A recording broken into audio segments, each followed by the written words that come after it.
Hello engineer डाक्टरहरू, स्वागत छ तपाईँहरूलाई युथिङ क्रेज च्यानलमा। र म रोहन रोनिया तपाईँहरूलाई आज पार्ट 6 बुझाउने छु, जुन कि छ करेन्ट इलेक्ट्रिसिटीको पार्ट 6। यो एकदम इम्पोर्टेन्ट पार्ट हो। यहाँबाट न्युमेरिकल भन्दा बढी तपाईँहरूलाई थ्योरी बेस्ड क्वेसन सोध्ने छ, जुन कि छ टेम्परेचर बढायो भने रेजिस्टेन्स घट्छ कि बढ्छ भनेर त्यस्तो टाइपको क्वेसनहरू सोध्ने छ। तपाईँहरूले हेर्यो पनि होला, if temperature increase what will be the resistance, हैन। अनि अप्सनमा दिएको हुन्छ increase, decrease, slightly increase, slightly decrease, यस्तो यस्तो अप्सन हेर्नुभएको छ होला। रेजिस्टेन्सलाई केले डिनोट गर्छ? आरले। तपाईँहरूलाई थाहा छ, पाठ मबाट मेरो भिडियोको फ्लोमा आइराख्नु भएको छ भने रेजिस्टेन्सको मिनिङ थाहा भइसक्यो। के हो? रेस्ट्रिक्सन, हैन। Restriction the flow of current, हैन। और रेजिस्टिभिटी भनेको के हो? सिम्बल के हो? यो रेजिस्टिभिटीको सिम्बल हो, ठीक छ। ओके, अब बुझौँ। तपाईहरुलाई मैले यो फर्मुला तपाईहरुले कहीं देख्नु भएको छ, कहीं भनौँ न। हेर्नु भएको छ यो फर्मुला हेर्नु भएको छ? कसले हेरेको छैन यो फर्मुला? त्यो गएर पार्ट 5 हेरेर आउने, ठीक छ। जसले यो फर्मुला हेरेको छैन त्यसले जिन्दगीमा के गर्यो र? जसले यो फर्मुला हेरेको छैन जिन्दगीमा केही गरेन। गएर मेरो पहिला 5 पार्ट हेरेर आउनु, के भन्छु म, पार्ट 5 हेरेर आउनु, अनि बल्ल बुझ्नुहुन्छ, ठीक छ। यो फर्मुला एकदम इम्पोर्टेन्ट हो। यसको बारेमा मैले न्युमेरिकल भिडियो बनाएर हालेको छु, गएर हेर्नुस् पार्ट 5 मा, ठीक छ। अब स्टार्ट गरौँ। यो फर्मुला भनेको R equals to resistivity by L by 8 छ यो फर्मुला, ठीक छ। अब तपाईहरु भन्नुस् त, तपाईहरुको दिमागमा आइरा होला यो जुन छ रेजिस्टिभिटीको फर्मुला पनि होला नि त के? It is constant over here. यसको पनि केही फर्मुला छ। के हो त्यो फर्मुला? याद राख्नुस्, दिमागमा राख्नुस्। तर त्यति धेरै भनौँ न, यसलाई याद राखे पनि नराखे पनि त्यस्तो धेरै फरक पार्दैन के, ठीक छ। तर यो अहिले चाहिँ इम्पोर्टेन्ट हुन जान्छ बुझाउँदाखेरि। तपाईहरुले यसलाई बुझ्नुस् अनि बिर्स्नुस्, ठीक छ। कुनै पनि यसलाई कहीँ पनि युज हुँदैन, हामीले युजै गर्दैनौँ। गरे पनि नेपालको पढाइमा हामीले युज गर्दैनौँ, ठीक छ। बाहिरको पढाइमा मात्र युज गर्ने हो। So resistivity equals to M। अहिले M के हो त्यो पनि बुझाउँछु। M भनेको मास अफ इलेक्ट्रोन हो। N भनेको नम्बर अफ फ्री इलेक्ट्रोन्स, हैन। फ्री इलेक्ट्रोन डेन्सिटी भन्ने पनि यसलाई हुन्छ, ठीक छ। E भनेको तपाईहरु सबैलाई थाहा भएको कुरा हो। E भनेको चार्ज अफ इलेक्ट्रोन्स, हैन, चार्ज अन इलेक्ट्रोन्स, हैन। T भनेको यो टाउ छ नि, T भनेको जस्तो त्यो T जस्तो छ नि, यसलाई भन्छ टाउ। के भन्छ यसलाई? टाउ। यो भयो रिल्याक्सेसन टाइम के, हैन। जसरी यो इलेक्ट्रोनहरु छ नि, यो इलेक्ट्रोन यताबाट ड्याङ गयो, यताबाट फेरि आयो, यता ठोक्यो, फेरि यताबाट यता ठोक्यो, हैन। यो र यो बीचमा ठोक्दाखेरि, आई मीन यो र यो बीचमा यहाँसम्म जाँदाखेरि यसले 1 सेकेन्ड भन्दा पनि न्यानो पिको सेकेन्डसम्म वेट गर्छ क्या। सास लिन्छ नि, जसरी हामी कुद्छौँ, हैन, एकदम दौड्छौँ। ल यहाँबाट मैले रेस लाएँ, तपाईहरु यताबाट कुद्नु भयो, ठीक छ। फेरि यही फर्किनु छ भने तपाईहरु एकछिन कुर्नुहुन्छ कि हुँदैन? यहाँ 1 सेकेन्ड वा 2 सेकेन्ड गर्नुहुन्छ कि हुन्न? गर्नुहुन्छ कि हुन्न? हो, त्यही भन्छ रिल्याक्सेसन टाइम। यसलाई टाउलाई भन्छ रिल्याक्सेसन टाइम। यसले डिटरमाइन गर्छ अहिले टेम्परेचर, हैन, रेजिस्टेन्स एन्ड रेजिस्टिभिटी इन्क्रिज हुन्छ कि डिक्रिज हुन्छ, यसले पनि डिटरमाइन गर्छ। अहिले पढ्छौँ, टेन्सन नलिनुहोस्। यो भनेको टाउ हो, यसलाई भन्छ रिल्याक्सेसन टाइम, रिल्याक्स गर्ने टाइम के। इलेक्ट्रोन यहाँबाट कुदेर गयो यहाँसम्म, अनि कति सेकेन्ड कति टाइम यहाँ बस्यो क्या? 0.00001 सेकेन्ड बस्यो त्यहाँ, हैन। 1 सेकेन्ड बस्छ क्या त्यहाँ, ठक ठोकिन्छ, टक्क लागेर आउँछ, अनि एकछिन बस्ने टाइमलाई नै भन्छ रिल्याक्सेसन टाइम। कति सेकेन्ड त्यहाँ रिल्याक्स गर्यो क्या, यसलाई भन्छ रिल्याक्सेसन टाइम, ठीक छ। धेरै नबुझौँ, यो टाउ भनेको रिल्याक्सेसन टाइम यति बुझौँ। सो स्पेशल मेन फर्मुला के हुने भयो? म अघि भनौँ न तपाईहरुलाई ढाँटिरहेको थिएँ क्या अस्तिदेखि, हैन। पार्ट 5 सम्म तपाईहरुलाई ढाँटेको हो। एक्चुअलमा रेजिस्टेन्सको फर्मुला त यो हुन्छ ML बाई N स्क्वायर टाउ A, हैन। यो हुन्छ नि। यो कताबाट आयो तपाईहरुलाई थाहा छ? यो यति भनेको के हो? यो यति भनेको के हो? यो L बाई A छोडेर यति भनेको के हो? यो हो के? भर्खर यहाँ पढ्नु भयो। यो हामीले रेजिस्टिभिटीको फर्मुला यहाँ राखिदियौँ, हैन। जुन भ्यालु थियो नि रेजिस्टिभिटीको यो फर्मुलामा के, यो जुन L बाई A थियो इक्वल्स टु R थियो नि, यसको भ्यालु हामीले पुट गरिदियौँ यति, अनि L बाई A हो। यो हो रियल फर्मुला अफ रेजिस्टेन्स। तर यो सबैलाई एकराग्रह गरेर हामीले यसलाई भन्छौँ रेजिस्टिभिटी, जुन कि कन्स्ट्यान्ट हुन जान्छ। यो सब कुरालाई काटेर हामीले एउटा ठाउँमा यसलाई लेख्छौँ यो, त्यसैले यो फर्मुला हो आएको हो साथीहरु, ठीक छ। अब यो के हो तपाईहरुलाई डिपमा बुझ्नु छ भने, हैन, म तपाईहरुलाई डिपमा त अहिले बुझाउन सक्दिनँ, किनकि धेरै टाइम लाग्छ, हैन। तपाईहरुलाई इन्ट्रान्सको प्रिपरेसन चाहिन्छ। सो इन्ट्रान्सको प्रिपरेसन अहिले यति मात्र चाहिन्छ, ठीक छ। अगाडि बढौँ। कुनै दिन इफ, हैन, यो च्यानल अझै ग्रो गर्यो भने म पक्का पनि, हैन, बोर्डमा पढाएर तपाईहरुलाई एकदम ध्यान भनौँ न एकदम दामी भिडियो अपलोड गरिदिनेछु कि पुरै कन्सेप्ट हैन पुरै कन्सेप्ट खालका भिडियोहरू हालिदिएको छु तर अहिले तपाईहरुको लागि यति मात्र चाहिएको हो सो यति मात्र बुझाइराछु ठीक छ सो म भन्छु तपाईहरुलाई यो फर्मुला यादै हुनु पर्यो ठीक छ यो याद होस् नहोस् ठीक छ यो चाहिँ दिल दिमागमा हुनु पर्यो कि ml/ne² टाउ a हो भनेर खाली हो भनेर हुनु पर्यो के दिमागमा याद पनि हुनु भएन कि जस्ट हेर्दाखेरि थाहा हुनु पर्यो कि हो यो फर्मुला जस्तो लाग्यो ठीक छ हो यस्तो फिल आउनु पर्यो ठीक छ म भनिसकेको छु तपाईहरुलाई m भनेको के डिनोट गर्छ mass of an electron l भनेको के डिनोट गर्छ लेन्थ अफ द कन्डक्टर हैन अलोङ द करेन्ट फ्लो हैन त्यसैगरी n भनेको number of the free electrons भएन अर फ्री इलेक्ट्रोन डेन्सिटी भने पनि हुन्छ टाउ भनेको एभरेज रिलेक्सेसन टाइम हैन यो इलेक्ट्रोन फेरि यताबाट कुदेर आयो फेरि अर्को इलेक्ट्रोन पनि यता कुदेर गयो सबैको एभरेज ले हो के हैन त्यो एभरेज टाइम अफ रिलेक्सेसनलाई नै टाउ भन्छ के अनि ए भनेको क्रस सेक्सन एरिया त तपाईहरुलाई थाहा छ perpendicular to the current flow हैन परपेन्डिकुलर हुन्छ के हैन करेन्ट यता फ्लो गरिरहेछ भने यो परपेन्डिकुलर हुन्छ के क्रस सेक्सन एरिया यो यसरी हुन्छ के यो यता करेन्ट फ्लो गरिरहेछ भने यो परपेन्डिकुलर हुन जान्छ के क्रस सेक्सन एरिया सो ई भनेको तपाईहरुलाई थाहा छ चार्ज अफ एन इलेक्ट्रोन यति थाहा छ भने तपाईहरु अब effect of temperature on resistance and resistivity बुझ्नको लागि सक्षम हुनुहुन्छ अब लेट्स स्टार्ट स्टडीइङ दैट केही छैन एकदम सर्टकटमा बुझाइदिन्छु त नि हैन तपाईहरु टेन्सनै नलिनुस् ल हेरौं अब आयो मेन पार्ट यो पार्ट एकदम सजिलो छ यहीबाट क्वेशन आउने साथीहरु थ्योरी बेस्ड क्वेशन आयो भने effect of temperature on resistance and रेजिस्टिभिटीबाट नै आउँछ कम्पिटिटिभ एक्जाममा कुनै पनि कम्पिटिटिभमा यो च्याप्टरबाट थ्योरी बेस्ड क्वेशन आयो भने न्युमेरिकल हैन थ्योरी बेस्ड क्वेशन आयो भने यही च्याप्टरबाट आउँछ 100% लेखेर राख्नुस् हैन गिभ रिजन क्वेशन खालको यहीबाट आउँछ ल हेर्नुस् effect of temperature on resistance and resistivity एकदम साधारण रूपमा बुझाइदिन्छु म हेर्नुस् तपाईहरुले भक्कर मैले यो फर्मुला हेराए आर को तपाईलाई यो फर्मुला बुझाए अनि यो जुन छ नि रेजिस्टिभिटी रेजिस्टेन्स र रेजिस्टिभिटीको म फर्मुला सेपरेट गरिदिएको छु यो यति थियो नि रेजिस्टिभिटी याद छ हो यति रेजिस्टिभिटी थियो नि हैन अनि यतिको ठाउँमा हामीले यो हाल्दिन्छौं अनि रेजिस्टिभिटी आर को फर्मुला बनाउँछौं नि यो फर्मुला याद होला तपाईहरुलाई हैन सो यो हो रेजिस्टेन्सको रियल फर्मुला यसलाई दिमागमा मात्र राख्नुस् ठीक छ पढ्नु पर्दैन याद गर्नु पर्दैन टेन्सन नलिनुस् ठीक छ हामीले पढ्नुपर्ने फर्मुला यही हो ठीक छ यही फर्मुला पढ्नुपर्ने हो अनि यो रेजिस्टिभिटीको फर्मुला हो m/n² टाउ ठीक छ अब बुझ्नुस् फर कन्डक्टर्स मैले भनिरहेको छु है त हामीले यो पार्टलाई तीन भागमा डिभिजन गरेको छौं एउटा कन्डक्टर्स एउटा सेमी कन्डक्टर्स अनि एउटा चाहिँ भनौं न नन मेटल्स हैन त्यस्ता टाइपको ठीक छ एलोयहरु बुझौं न एलोयहरु ठीक छ त्यस्तो टाइपमा हामीले डिभिजन गरेको छौं ठीक छ अब बुझ्नुस् टेम्परेचर अन इन्क्रिजिङ टेम्परेचर हामीले इफ कन्डक्टरको टेम्परेचर बढाइदिए यो कन्डक्टर छ ठीक छ यो कन्डक्टर छ हैन इफ मैले यसको टेम्परेचर बढाइदिए यसको टेम्परेचर बढाइदिए ठीक छ यसको टेम्परेचर बढाइदिए यो 20 डिग्री सेल्सियसमा थियो 60 डिग्रीमा गर्दै ठीक छ एक्जाम्पलको लागि 60 डिग्रीमा गर्दिए ठीक छ on increasing temperature both resistance and resistivity increase यो दिमागमा राख्नुस् यहीबाट क्वेशन काट्ने हो जब हामीले यसको कन्डक्टर कुनै पनि कन्डक्टरको टेम्परेचर बढायो भने करेन्ट फ्लो भइराछ भने हैन के हुन्छ रेजिस्टेन्स एन्ड रेजिस्टिभिटी दुवै बढ्छ कसरी भन्न सक्नुहुन्छ सर भन्ने तपाईको दिमागमा प्रश्न होला ठीक छ यसलाई पनि सल्भ गरौँ हेर्नु साथीहरु पहिला के हुन्छ हामीले टेम्परेचर बढायो भने हैन हामीले टेम्परेचर बढायो भने यसको भित्र त बहुत धेरै हैन एकदम इत्यादि इलेक्ट्रोन्सहरु हुन्छ हैन हुन्छ कि हुँदैन सो यसको के हुन्छ कोलिजन फास्ट हुन्छ धर हुन्छ हो कि हैन भाइब्रेसन पनि एकदम फास्ट हुन थाल्छ डट हैन यसको भित्रको एक्साइटेड हुन्छ कि इलेक्ट्रोन्सहरु झनै अझै फास्टली मुभ गर्न थाल्छ डट हैन पहिला नर्मली मुभ गरिरहेको थियो हैन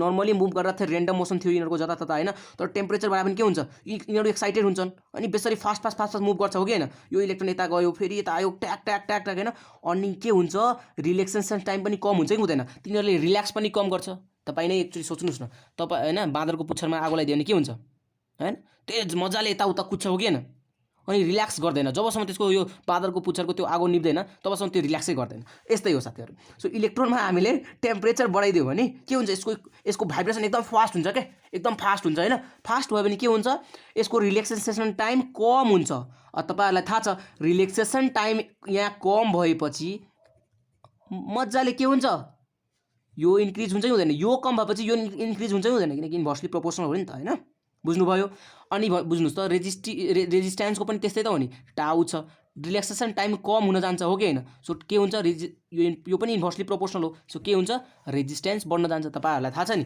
इफ कुनै कुरा तल बढ्यो भने हाम्रो एन्सर कम आउँछ हैन। जसरी 1/2 छ भने के हुन्छ 0.5 एन्सर आउँछ। त्यही 2 माथि छ भने के हुन्छ डाइरेक्टली प्रोपोर्सनल छ भने के हुन्छ 2 आउँछ answer. So this is greater. So inversely proportional छ कि छैन। सो टाउ इज इन्भर्सली प्रोपोर्सनल। सो यो बढिरहेछ भने हैन यो घटिरहेछ। कसरी घटिरहेछ किनकि हामीले टेम्परेचर बढायौँ। टेम्परेचर बढाएपछि के भयो टक टक टक टक भाइब्रेसन बढ्यो। भाइब्रेसन बढेपछि के भयो भाइब्रेसन बढेपछि तिनीहरूले रिल्याक्स गर्ने टाइमै पाएन के। सो यो टाइम एकदम कम भयो हैन। सो यो कम भएपछि यो इन्क्रिज भयो यो पनि इन्क्रिज भयो। ठीक छ कुरा बुझ्नुभयो। नत्र केही बुझ्नु भएन भने तपाईँहरूले सिधा याद गर्नुहोस् फर कन्डक्टर्स मेटल्स हैन कुनै पनि मेटल्स गोल्ड भयो सिल्भर भयो कपर भयो कुनै पनि कन्डक्टरको लागि on increasing temperature I repeat on increasing temperature जब जब टेम्परेचर बढ़ेगा तब तक रेजिस्टेंस एंड रेजिस्टिविटी घटेगा। ठीक छ हिन्दीमा पनि भन्दैछ मैले ल ठीक छ के भयो टेम्परेचर बढायो रेजिस्टिविटी र रेजिस्टेंस पनि बढ्यो। टेम्परेचर बढाउँदाखेरि रेजिस्टिविटी एंड रेजिस्टेंस पनि बढ्यो। यति याद हुन्छ यो बढेपछि यो पनि बढ्यो क्या टेम्परेचर बढेपछि यो पनि बढ्यो। ठीक छ दुईटै बढ्यो। अब फर के अरे फर सेमी कन्डक्टर के हुन्छ लेट्स सी।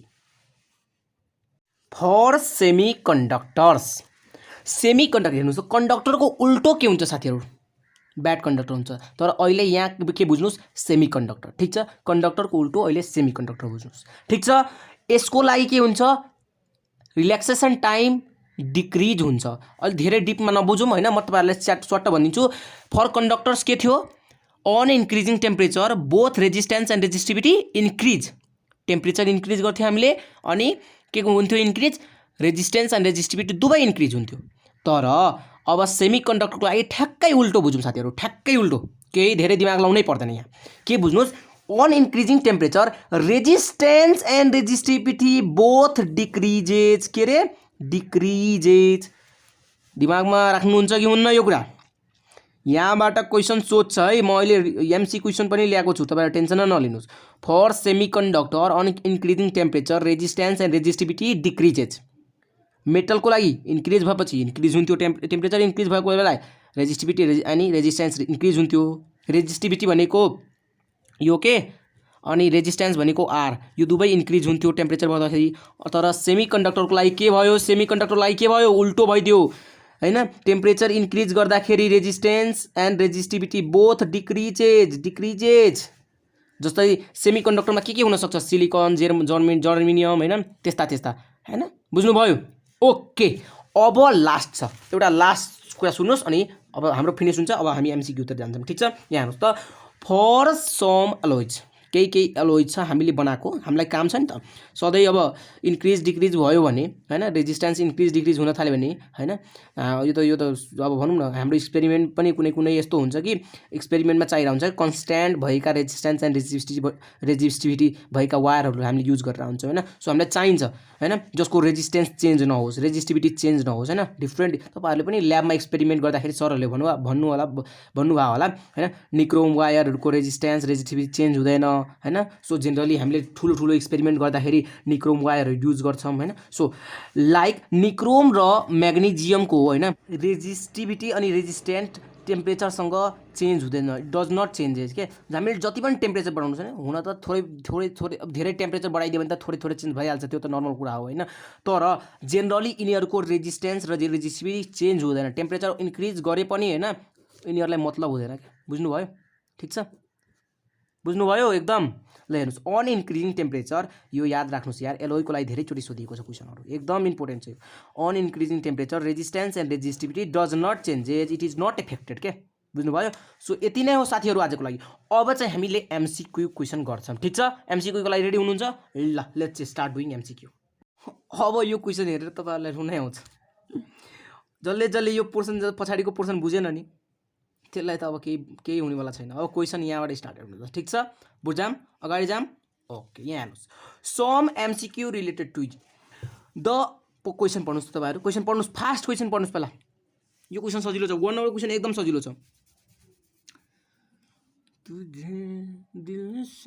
पढ्नु भयो फास्ट एकदम ल एन्सर पनि भनिदिनुस् मलाई ल थ्योरी जल्ला आउँछ मैले भर्खर पढाएको थ्योरी हो यो के छ question the electric resistance of metals metal भनेको कन्डक्टर मैले भनेको थिएँ के हुन्छ इन्क्रिज गऱ्यो भने टेम्परेचर के हुन्छ रेजिस्टेन्स पनि इन्क्रिज गर्छ त्यही एन्सर हैन so increase with increase in temperature resistance increase गरेपछि अनि टेम्परेचर इन्क्रिज गरेपछि रेजिस्टेन्स पनि इन्क्रिज हुन्छ यो एन्सर हुन्छ अरु पढौँ त decrease with increase in temperature no यो त हुँदैन यो त सेमी कन्डक्टरको लागि हुन्थ्यो हैन एन्सर इफ सेमी कन्डक्टर यहाँ आएको भए हुन्थ्यो यो एन्सर तर यो अहिले हुँदैन it is independent of temperature हुँदैन टेम्परेचर माथि डिपेन्ड पर्ने हो हैन resistance increase for some metals and decrease no it's not possible ठीक छ एन्सर हाम्रो के भयो यो भयो क्वेसन अहिले हेर्दै जानुहोस् कस्तो खालको क्वेसन आउँछ अहिले तपाईँको दिमागलाई हराइदिन्छ क्वेसन पक्नुहोस् अहिले स्टार्ट भएको छ 2 नम्बर क्वेसन पढ्नुहोस् फास्ट एकदम फास्ट क्वेसन पढ्नुहोस्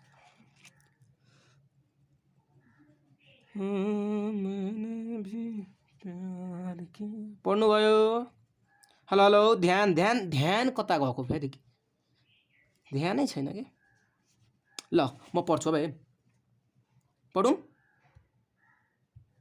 कन्स्ट्यान्ट एलिमेन्ट वायर भनेको यस्तो वायर कि जसको रेजिस्टेन्स चेन्ज नहोस् के हैन टेम्परेचरमा डिपेन्ड नपरोस् जसको रेजिस्टेन्स टेम्परेचरमा के अरे डिपेन्ड नपरोस् कन्स्ट्यान्ट एलिमेन्ट वायर भनेको यति कुरा याद राख्नुहोस् कन्स्ट्यान्ट CONSTANT कन्स्ट्यान्ट याद राख्नुहोस् है यसको मिनिङ के भयो निक्रोम याद छ निक्रोम मैले निक्रोम पढाएको थिएँ म्याग्नेजियम पढाएको थिएँ हैन हो त्यस्तो अलोय हैन जसको चाहिँ टेम्परेचरको कारण रेजिस्टेन्स चेन्ज हुँदैन त्यस्तो वायर भन्न खोजेको ठीक छ constant wire is use for making standard resistance हैन स्ट्यान्डर्ड भनेको एउटा कन्स्ट्यान्ट रेजिस्टेन्स मेन्टेन गर्नको लागि यो कन्स्ट्यान्ट वायर युज हुन्छ बिकज इट हैज के छ कन्स्ट्यान्ट वायरसँग के हुन्छ त्यस्तो खासै हैन सो स्ट्यान्डर्ड रेजिस्टेन्स मेन्टेन गर्छ त्यसले के छ त्यसको कारण यो हेरौँ त लो स्पेसिफिक रेजिस्टेन्स नो हैन no high specific resistance no negligible temperature यस टेम्परेचरमाथि यो भरै पर्दैन के टेम्परेचर जति पनि बढाइदियोस् यसलाई बाल मतलब छैन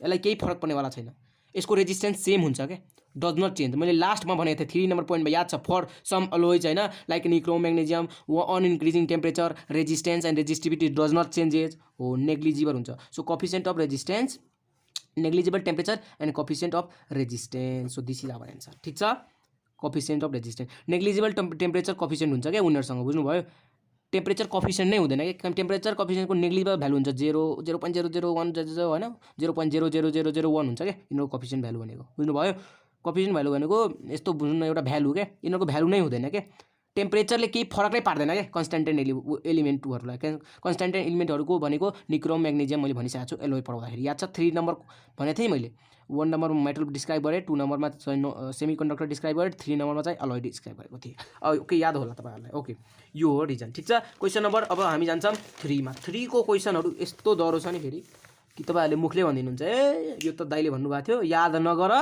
तर सम्झिराख याद नगर तर सम्झिराख यो फर्मुला मैले भनेको थिएँ याद छ हो एकचोटि क्वेसन सोधिएको छ तर एकचोटि मात्र है हेर्नुहोस् त इफ क्वेसन पढ्नुहोस् यो फर्मुला सोधिरहेको छ क्या डाइरेक्ट के को फर्मुला सोधिरह हो रेजिस्टेन्सको फर्मुला सोधिरह हो रेजिस्टेन्सको रियल फर्मुला मैले भनेको थिएँ नि तपाईँहरूलाई मैले ढाँटिरहेको छु भनेको थिएँ मैले के हो रियल फर्मुला याद छ टाउ अनि ए यो रियल फर्मुला थियो याद छ यादै छैन दाइ म त थ्योरी हेरिनँ म त क्वेसन मात्र गर्न आएको या हैन हो ल याद छ भने यो क्वेसन सल्भ भयो if n e tau and m represent electric density charge relaxation time and mass of an electrons respectively यसले के डिनोट गर्यो इलेक्ट्रिक डेन्सिटी डिनोट गर्यो यसले चाहिँ इलेक्ट्रिक चार्ज डिनोट गर्यो यसले टाउ रिलेक्सेसन टाइम अनि एमले मास ठीक छ respectively then the resistance of a wire of length l and cross section area l छ रे लेन्थ अनि ए छ रे cross section area then resistance के हुन्छ यसो भनिरहेको छ मैले फर्मुला यही लेख्दैछु यही त एन्सर होला m l and e square टाउ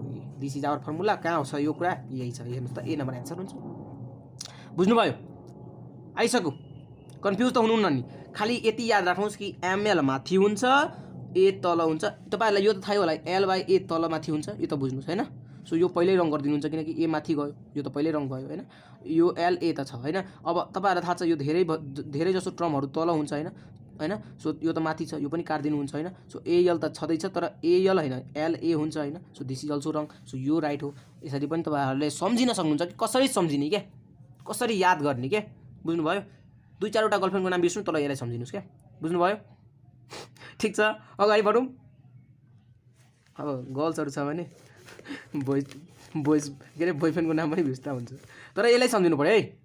ल हेलो हेलो ध्यान कता गयो फेरि, यहाँ हेरौँ क्वेसन नम्बर 4मा हेरौँ। The resistance of a semi conductor, resistance of a semi conductor, मैले रेजिस्टेन्स अफ सेमी कन्डक्टर हुँदाखेरि के भनेको थिएँ, वाइल इन्क्रिजिङ टेम्परेचर डिक्रिज के हुन्छ, रेजिस्टेन्ट हुन्छ। याद छ मैले भनेको थिएँ पोइन्टमा हो, कन्डक्टरको के हुन्थ्यो, इन्क्रिजिङ टेम्परेचर इन्क्रिज रेजिस्टेन्स, अनि सेमी कन्डक्टरको के भनेको थियो, increasing temperature decrease resistance and resistivity. याद छ होला, ओके यही आन्सर हुन्छ। Increasing with increase with increase of temperature no, decrease resistance decrease with increase of temperature yes, this is our answer. अरू त पढ्नै परेन होइन, जा ल जा काट्दे होइन, दिस इज आवर एन्सर। ठिक छ, क्वेसन नम्बर 5मा हेरौँ। यो चाहिँ धेरै जसोलाई कन्फ्युजन हुन्छ, म यहाँ तपाईँहरूलाई एकछिनमा कन्फ्युज गर्छु होइन अर्को क्वेसन, तर यहाँ हेर्नुहोस्, पढ्नुहोस् क्वेसन पढ्नुहोस्। हेलो हेलो ध्यान कता गयो, क्वेसन पढ्नुहोस्, क्वेसन पढ्नुहोस्। इलेक्ट्रिक करेन्ट लगा भयो भयो, क्वेसन पढ्नु भयो, ओके म पढ्छु है। अब अलिकति अङ्ग्रेजीमा आफ्नो पनि देखाऊँ होइन, okay. A piece of aluminium, के सरी एउटा पिस अफ अल्मुनियम छ हो, ल माने एउटा पिस अफ अल्मुनियम छ, ठिक छ। एन्ड जर्मेनियम, जर्मेनियम के हो, यो त मेटल भयो थाहा छ, यो मेटल हो कि होइन, अल्मुनियम मेटल हो कि होइन, हो होइन। जर्मेनियम के हो, जर्मेनियम के हो, सेमी कन्डक्टर हो, सेमी कन्डक्टर हो। कसलाई थाहा छ, germanium silicon is a semi conductor, थाहा छ ल। एउटा के अरे जर्मेनियम छ, ल जर्मेनियमलाई पनि मैले यही अट्याच गरिदिएँ, ठिक छ, मैले अट्याच गरिदिएँ। टेम्परेचर इज इन्क्रिज, अब के भन्यो, जब टेम्परेचर इन्क्रिज भयो अरे होइन, यो एउटा अल्मुनियम छ, यो मेटल छ, यो चाहिँ सेमी कन्डक्टर छ, जर्मेनियम छ होइन। जब यसको ओभरअल टेम्परेचर इन्क्रिज गरिदियो, दुवैले एउटा ओभनमा राख्थ्यो अनि इन्क्रिज गर्यो टेम्परेचर, ठिक छ। फर इक्जाम्पल के गर्यो, टेम्परेचर इन्क्रिज फ्रम T1, पहिला T1 थियो यिनीहरूको टेम्परेचर होइन, अब चाहिँ T2 गरिदियो, मतलब कि यसको 20 थियो पहिला, अहिले 50 गरिदियो होइन, डिग्री सेल्सियस गरिदियो होइन, यति बुझ्नुहोस्, ठिक छ, केल्भिनमा, ठिक छ। यति 20 केल्भिन थियो, अब 50 केल्भिन गरिदियो होइन, ठिक छ। वा पहिला 0 केल्भिन थियो होइन, अहिले 60 70 80 केल्भिन गरिदियो, ठिक छ, ठिक छ। यति चिलमा हुनुहुन्छ अहिले, ओके। त्यसपछि के हुन्छ, यो एउटा मेटल छ, एउटा सेमी कन्डक्टर छ। मेटलको टेम्परेचर अनि तपाईँलाई सोधिरहेको छ रेजिस्टेन्स के हुन्छ भन्नुहोस् त। मेटलको लागि रेजिस्टेन्स भनेको के हो, increasing temperature increase resistance. Non semi कन्डक्टरको लागि के हो, ठ्याक्कै उल्टो, इन्क्रिजिङ टेम्परेचर डिक्रिज रेजिस्टेन्स, ठिक छ। यो कुरा याद छ तपाईँहरूलाई होइन, याद छ भने अब यहाँ पढ्नुहोस् त। Each of them increase no, यो त पक्कै होइन, किनकि एउटा चाहिँ सेमी कन्डक्टर छ, एउटा अल्मुनियम छ, यो त तपाईँले बुझिहाल्नुहुन्छ, दुवैको इन्क्रिज हुँदैन। Each of them decrease no, किनकि त्यहाँ एउटा मेटल छ होइन, मेटलको त इन्क्रिज के अरे टेम्परेचर इन्क्रिज गर्दाखेरि त इन्क्रिज हुन्छ, सो यो हुँदैन। Aluminium increase and the germanium decrease हो, यो कुरा सत्य हो। किन सत्य हो, किनकि हामीलाई थाहा छ अल्मुनियमको टेम्परेचर इन्क्रिज गर्दाखेरि रेजिस्टेन्स इन्क्रिज भयो कि भएन, भयो, अल्मुनियम इन्क्रिज भइरहेछ, यो कुरा सत्य हो। जर्मेनियम भनेको के हो, सेमी कन्डक्टर हो, सेमी कन्डक्टर अब हेर्नु त जर्मेनियम डिक्रिज हुन्छ कि हुँदैन टेम्परेचर बढाउँदाखेरि हो, so this is the correct answer, ठिक छ। If if if if if तपाईँलाई इन्क्रिज यो यो यो टेम्परेचर डिक्रिज भइदिएको भए के हुन्थ्यो, यो टेम्परेचर डिक्रिज भइदिएको भए के हुन्थ्यो, ल भन्नुहोस्। हाम्रो एन्सर के हुन जान्थ्यो, उल्टो हुन जान्थ्यो, अल्मुनियमको डिक्रिज हुन्थ्यो अनि जर्मेनियमको इन्क्रिज हुन्थ्यो, किनकि टेम्परेचर अफ मेटलको इन्क्रिज गर्दाखेरि हामीले इन्क्रिज पाउँथ्यो होइन। इफ डिक्रिज गरिदिन्छ भने के हुन्छ, डिक्रिज हुन्छ नि रेजिस्टेन्स होइन, उल्टो ठ्याक्कै। यहाँ हे भगवान्, यसलाई ओभनमा नहालेर यसलाई फ्रिजमा हालिदियो भने के हुन्छ होइन, उल्टो भइदिन्छ नि होइन, यो डिक्रिज हुन्छ होइन, यसको रेजिस्टेन्स डिक्रिज हुन्छ अनि सेमी कन्डक्टरको इन्क्रिज हुन्छ रेजिस्टेन्स होइन, उल्टो, ठ्याक्कै उल्टो, that's it in the story. हेर्नुहोस् त, अब जाऊँ हामी क्वेसन नम्बर 6मा। क्वेसन नम्बर 6मा, the resistivity of alloy is cause to r resistivity होइन, resistance alloy. The resistivity of conductors a constant in metal भनेको भनौँ न metal, simply metal, are metals भनेको यति भनेको छ हो, यो दुईवटा कुरा दिएको छ, एउटा रेजिस्टिभिटी अफ एलोय दिएको छ, एउटा रेजिस्टिभिटी अफ मेटल दिएको छ, यो अफ अलोय दिएको छ, यो अफ मेटल दिएको छ क्या, ठिक छ। देन युजली रेजिस्टिभिटी हैन अब बुझौँ यो त resistance of alloy is greater than resistance of metal हो हुन सक्छ। के अरे resistance of alloy is equal to resistance of metal यो हुन सक्छ हैन, किनकि कहिले कहिले यो it depends upon nature of material न हैन।